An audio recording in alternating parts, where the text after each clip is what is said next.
गत 13 एप्रिल 2012 मसीह कुचिंडार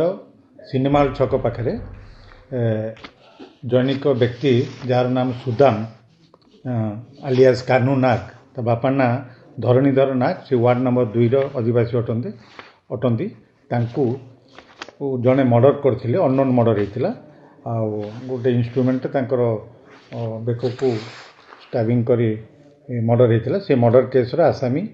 अननोन थिला एवं परे से घटना को नहीं कुचिंडा थाना case number 52 dated 13/4/2012 under section 302 IPC रे गोटे केस रुजु होता है। घटना तदंत पर से जना पड़ा जे कुचिंडा कॉलेज जड़े पढ़ुले से ग्रेजुएशन पास करते से पिला आक्यूज जे ता ना हूँ अमिताभ नायक ता बापा ना किशोर चंद्र नायक ता गाँटा हूँ सिहिड़ी महुलपदा जिला सुंदरगढ़ से दिन ठारू से केस से आसामी जी आब्सकंडिंग करथिले एवं पुलिस बहुत खोजाखोजी करने पर जेहेतु आसामी मिल नाला आब्सकंड लिखि चार्जसीट दिखाई। तो वर्तमान से घटनार जितेबाला आमर संबलपुर एसपी सार मुकेश कुमार भामू आईपीएस को निर्देश रे गोटे स्वतंत्र टीम गठन कराइला। से टीम रे अमर होता विश्वाल बाबू एवं आम स्टाफ सब नियुक्ति होते एवं से टीम स्पेशल टीम विभिन्न आमर साइबर सेल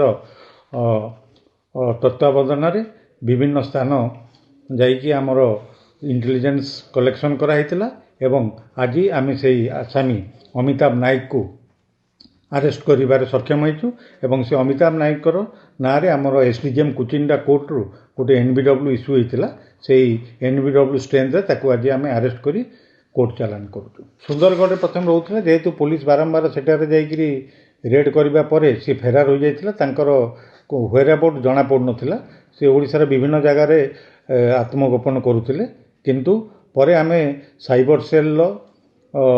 जो प्रत्येक तत्वावधान आम स्वतंत्र टीम ओडिशार विभिन्न जगार